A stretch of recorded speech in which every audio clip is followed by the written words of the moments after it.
दोस्तों 1 अप्रैल 2022 से क्रिप्टो के ऊपर टैक्स लगना स्टार्ट हो जाएगा। अब इसको लेके काफ़ी आपकी कंफ्यूजन है, काफ़ी आपके क्वेश्चंस हैं, जो मैं कोशिश करूंगा कि एक एक करके इस वीडियो के अंदर क्लियर कर पाऊँ। पहला जो सबसे इंपॉर्टेंट क्वेश्चन ये रहता है बेसिकली लोगों का कि यहाँ पे क्या हमें लॉस के ऊपर भी टैक्स देना पड़ेगा। तो ऐसा बिल्कुल नहीं है, सिर्फ आपको यहाँ पे क्रिप्टो से जो प्रॉफिट होगा सिर्फ उसके ऊपर ही यहाँ पे आपको टैक्स देना है। मान लो कि आप 1,000 रुपये का इन्वेस्टमेंट कर रहे हो क्रिप्टो के अंदर, और वही इन्वेस्टमेंट आपका 1 महीने बाद 2 महीने बाद यहाँ पे कन्वर्ट हो जाता है 1,500 रुपये में। जो 500 रुपये का आपको यहाँ पर प्रॉफिट होगा उसमें से भी जो आपकी फीस वगैरह कटी बाय सेल करने में वो हटा दी जाएगी। उसके बाद मान लो आपके 450 या फिर 480 रुपये बचे, तो उनके ऊपर जो 480 रुपये आपके बचे सिर्फ उसी के ऊपर आपको यहाँ पे 30% का टैक्स पे करना पड़ेगा, ना कि आपके टोटल इन्वेस्टमेंट के ऊपर। अगर आपका लॉस होता है यहाँ पे क्रिप्टो के अंदर तो आपको कोई भी टैक्स यहाँ पे नहीं देना। दूसरी इंपॉर्टेंट चीज़, काफ़ी लोग ये पूछते हैं क्या यहाँ पे जो हमारे लॉसेस हैं वो सेट ऑफ होंगे नहीं होंगे। मान लो कि आप एक क्रिप्टो करेंसी को बाय करो, मान लो आपने बिटकॉइन बाय करा है 1,000 रुपये का, 1,000 रुपये का आपको इथेरियम आपने बाय करा, तो 1,000 रुपये आपका बिटकॉइन के अंदर इन्वेस्ट हुआ, 1,000 रुपये आपका हुआ इथेरियम के अंदर इन्वेस्ट। अब मान लेते हैं कि हमें बिटकॉइन के अंदर जो है 1,1500 हमारे बन गए, लेकिन इथेरियम के अंदर जो थे वो हमारे 500 हो गए। यानी कि इथेरियम में हमारा 500 रुपये का लॉस हो गया और बिटकॉइन के अंदर हमारा 500 रुपये का प्रॉफिट हो गया। तो ओवरऑल हमने क्या देखा, हमें प्रॉफिट हुआ लेकिन एक साइड हमें लॉस भी हो गया क्रिप्टो के अंदर। तो क्या ये जो प्रॉफिट हुआ वो उस लॉस से कैंसिल आउट हो जाएगा, यानी कि सेट ऑफ हो जाएगा, जैसे कि नॉर्मली होता है मार्केट्स के अंदर कि हम दिखा देते हैं कि एक बिजनेस में हमें लॉस हो रहा है तो दूसरे में हमें प्रॉफिट हो रहा है, और उसके बाद हम दिखा देते हैं हमारा यहाँ पे कोई टैक्स नहीं बना, हम यहाँ पे टैक्स नहीं पे पड़ेंगे क्योंकि हमें प्रॉफिट नहीं हुआ। तो क्या यहाँ पे क्रिप्टो के अंदर ऐसा कर सकते हैं? तो इसके लिए एक क्वेश्चन यहाँ पे पूछा गया है जो कि पार्लियामेंट के अंदर अभी पूछा गया है, एंड डेफिनेटली यहाँ पे जो रिप्लाई आएगा लोकसभा के अंदर, जहाँ पे जो चल रहे हैं सेशन, वहाँ पे ये क्वेश्चन पूछा गया है जहाँ पे लिखा हुआ है while losses incurred due to the transfer of virtual assets cannot be set off against any other income, whether the losses arising from the sale of virtual assets can be set off against the gains from the another digital asset। ये question यहाँ पे भी पूछा गया है जिसका जवाब अभी आना बाकी है फाइनेंस मिनिस्टर की तरफ से।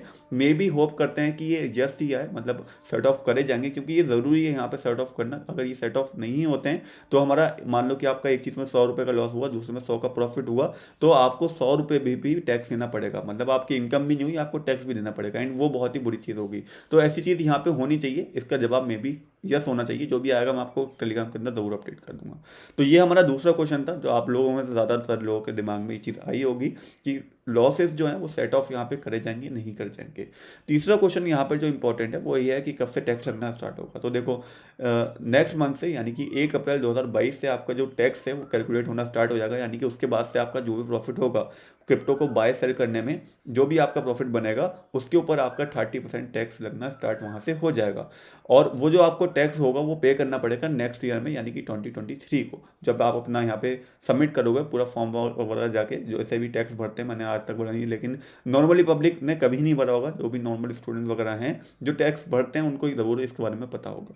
तीसरी इंपॉर्टेंट चीज़, काफ़ी लोग ये सोच रहे हैं कि 30% टैक्स जो है ये हमें शायद एक्सचेंज हमारा खुद काट लेगा, बट ऐसा बिल्कुल भी नहीं है। आपको खुद से जाके देना पड़ेगा गवर्नमेंट को कि भैया हमारा इतना बना है टैक्स, हम इतना पे कर रहे हैं एंड इस हिसाब से हमारा ये सब रहा है। पूरी डिटेल्स आपको वहाँ पे जाके दिखानी पड़ेंगी। ऐसा बिल्कुल नहीं कि एक्सचेंजेस खुद से आपका आके टैक्स यहाँ पे काटेगा। तीसरी और चौथी इंपॉर्टेंट चीज़ यहाँ पे यह है कि TDS जो है 1%, वो यहाँ से सुनने में आ रहा है कि जुलाई से लगना स्टार्ट होगी।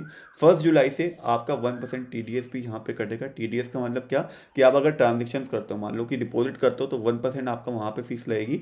साथ ही अगर आप विड्रॉल करते हो तो 1% भी आपके वहाँ पे देना पड़ेगा। और साथ ही साथ अगर आप एक एक्सचेंज से दूसरे एक्सचेंज पे भेजते हो अपनी क्रिप्टो करेंसी को तो वहाँ पे भी आपको 1% पे करना पड़ेगा। अब ये सारे रूल्स जो हैं डेफिनेटली काफ़ी ज़्यादा डिमोटिवेट करते हैं, सिर्फ आपको ही नहीं, मुझे भी, जितने भी क्रिप्टो करेंसी के अंदर इन्वेस्टर्स हैं उन सभी को।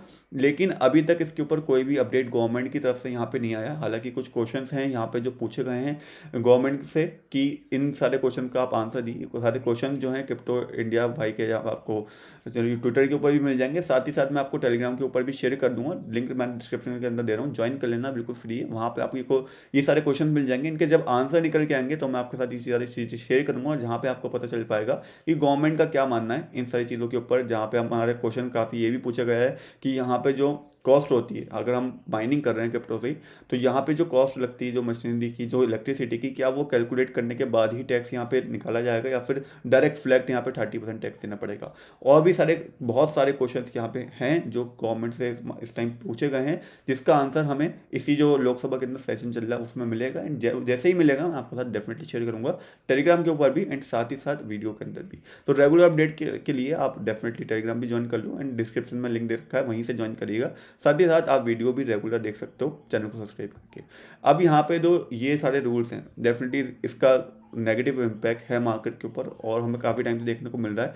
एंड मेरा पर्सनल ऐसा मानना है कि यहाँ पे एक स्लैब्स बनना चाहिए, जैसे कि और नॉर्मली होती हैं, हर जगह हमें देखने को मिलती हैं कि जिसका 5 लाख का प्रॉफिट हो रहा है, जिसका 2 लाख का प्रॉफिट हो रहा है, उसको यहाँ पे ये टैक्स जो है पे करना पड़ेगा, या फिर यहाँ पे ये टैक्स की जो वैल्यू है वो थोड़ी कम कर दी जाए। क्योंकि नॉर्मल पब्लिक है जो हाउस वाइफ है, जो सिर्फ 1000-2000 रुपये इन्वेस्ट कर रहा है, 100-200 रुपये कमा रहा है, वो कहाँ इतने फॉर्म फिल करता पड़ेगा, कहाँ सीए को ढूंढता पड़ेगा, और डेफिनेटली काफ़ी ज़्यादा प्रॉब्लम यहाँ पे फेस करनी पड़ेगी अगर टैक्सेशन इस तरीके से यहाँ पे होती है।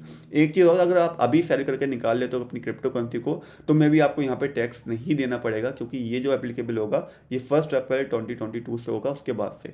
बाकी अगर आप होल्डिंग कर रहे हो तो उसके ऊपर आपको कोई टैक्स नहीं देना है, वो आप कर सकते हो नॉर्मली। ये एक अच्छी चीज़ मुझे यहाँ पे देखने को मिली। अदरवाइज यहाँ पे मेरे हिसाब से ये टैक्स का जो रूल आया मेरे हिसाब से बिल्कुल भी ठीक नहीं है। एंड इसके ऊपर ट्विटर के ऊपर भी हम लोग लगातार ट्वीट कर रहे हैं कि रिड्यूस क्रिप्टो टैक्स में भी रिड्यूस, गवर्नमेंट हमारी सुने और रिड्यूस करे इसको। बाकी गवर्नमेंट इसके ऊपर कैसे रिएक्ट करती है वो हमें इसी मंथ के अंदर पता चलने वाला है, तो ये डेफिनेटली काफ़ी इंपॉर्टेंट बन रहेगा। आपको क्या लगता है क्रिप्टो टैक्स से रिलेटेड? आपके जो भी क्वेश्चन आप कमेंट के अंदर लिख दिएगा, ताकि एक एक करके मैं उसका आंसर आपको दे पाऊँ, एंड कोशिश कर पाऊँ मैं आपको राइट इन्फॉर्मेशन यहाँ पे दे पाऊँ क्रिप्टो टैक्स से रिलेटेड। बाकी आपका अगर लगा हो कोई चीज़ यहाँ पे मिस हो गई हो तो डेफिनेटली आप कमेंट्स के अंदर शेयर करिएगा। बाकी मिलते हैं कौन वीडियो में, तब तक के लिए।